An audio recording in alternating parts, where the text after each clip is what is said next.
u shaqaysa guriga kula uu dilay mindida ku kirkiray gabadhii dareerta dabaqay kortay dariishaday ka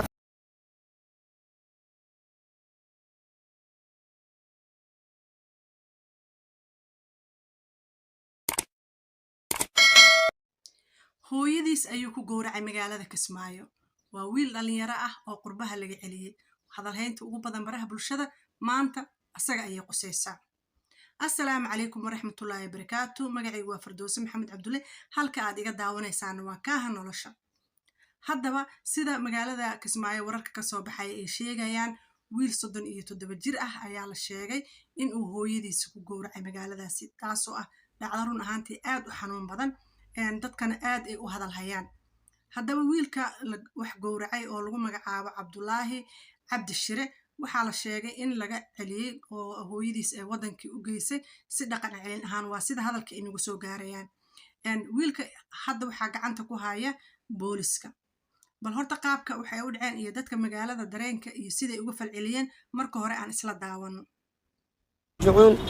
gabar jareer oo u shaqaysa guriga kula uu dilay mindida ku kirkiray gabadhii dareerta dabaqay kortay dariishaday ka qaalisay waxay dhahday waryaa waan dhimanay soo gaaray wiila hooyadiis dilay anuu idil rabe anina waan ka baxsaday gurigan ku xiranna waxaana laga soo gaaro sidii dadkii ku soo baxeen oo jiglu isku soo dhahay oo ismaamadii loo soo qaaday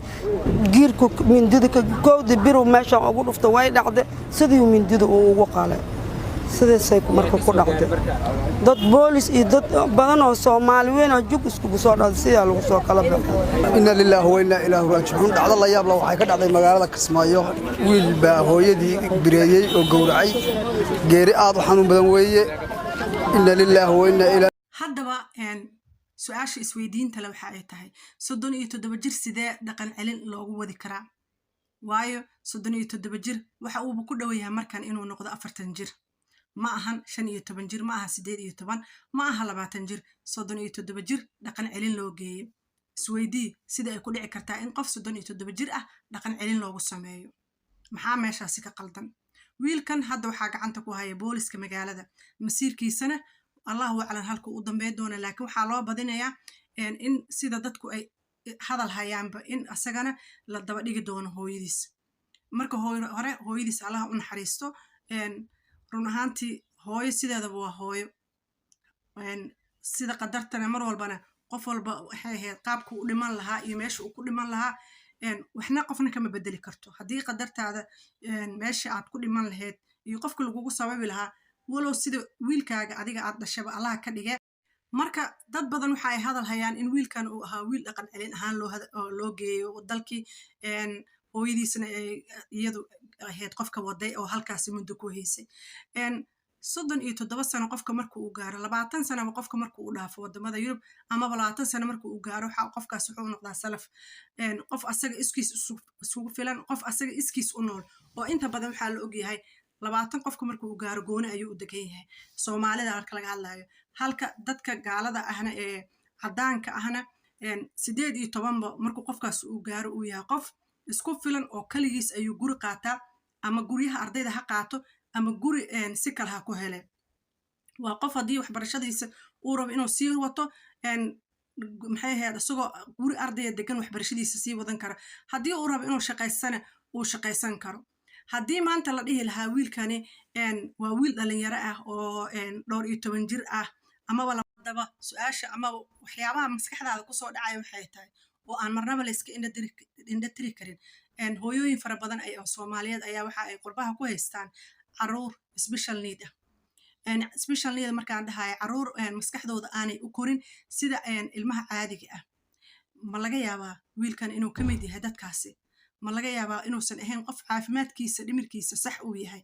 waayo qof dhimirkiisa sax yahay oo 30 sano jiro ma dhici karto in dhaqan celin loo wado waayo 37 jir waa nin weyn waa nin markaasi la dhihi karo noloshiisa heer ku raba ayuu gaari karaa hadduu go'aansado inuu dibjir noqdo ama hadduu go'aansado in uu istoosiyo hooyooyin fara badan oo Soomaaliyeed oo haysta caruur xanuunsan ayaa waxaa la og yahay inay ku laabtaan wadankii ayagoo markaas qorsheynaya inay halkaas quraan ku soo saaraan in jawiga ay u bedelaan in macnaha hooyooyinka halkan caruurta kala carara ee qurbaha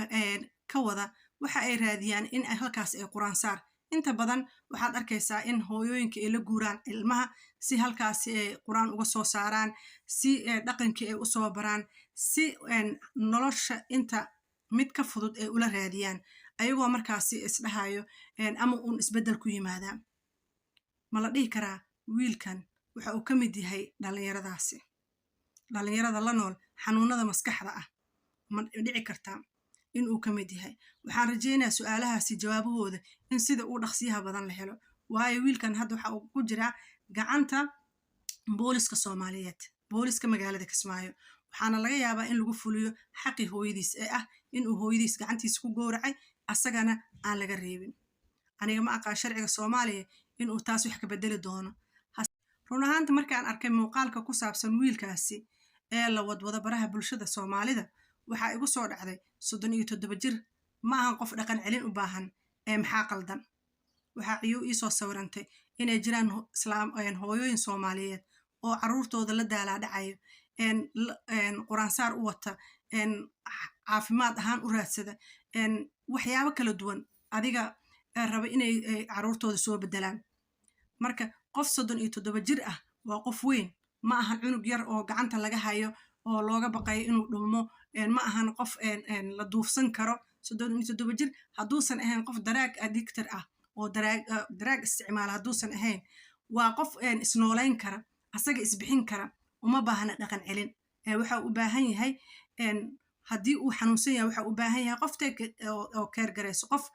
xanaanayso qof haysa haddii taas ay tahayna waa sheeko kaleetood waa su'aal kaleetood waayo waxaan ognahay oo aan aragnaa caruur badan oo xanuunsan oo qabta xanuunada dhimirka amaba xanuunada maskaxda ee kala duwanaanshaha maskaxda waxaa ku jira caruur violent ah caruur daawooyin isticmaala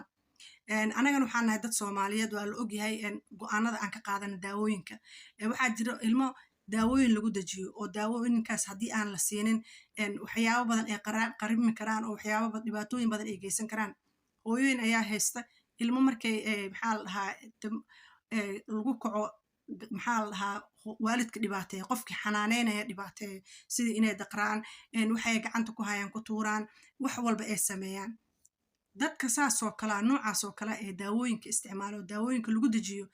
marka la geeyo meel daawadiisii aan lagu siin karin ama daawada uusan haysanin wax badan ayaa ka imaan karo ma laga yaabaa in ay taasi iyo tan xiriir leedahay ma laga yaabaa waxaan rajaynayaa maalmaha soo socda in la helo dadkan dad yaqaano oo familkooda ah oo amaba deriskooda ah oo qurbaha ku yaqaanay islamarkaana kasoo hadla bal qofkaasi gacanta lagu hayo ma sida dadka hadda ay hadal hayaan oo qof caas waalidiin ah oo gacan ku dhiigle ah oo hooyadiis gowracay mudan in la maxkamadeeyo inuu yahay amase inuu yahay qof xaalad maskaxiyadeed ku jira waxaan rajaynayaa haddii ay dhacdo wiilkaasi inuu yahay mid xaalad maskaxiyadeed ku jira in lagu xisaabtamo oo go'aanka maxkamadda ay ka gaarayso in lagu daro kulley ma aqaan wax ay ka bedeli doonto waxaan sidoo kale ka cudur daaranaya amaba kasii afeefanaya dadka ayagu ku fikiri doona in aan ninkaasi dilay hooyadiis gacantiisa ku dilay in aan aniga u cudur daarayo dabcan uma cudur daarayo mana dhahayo wuu saxan yahay hooyadiis maadaama uu dilay ee hala badbaadiyo laakiin xaqiiqda waa inaan la iska indha tirin si kastaba ha ahaatee intaas waxaan kusoo koobayaa fikirkayga iyo sida ay la noqotay wixii fikir aad ka qabtid qaybta commentska waa iigu dhaafi kartaa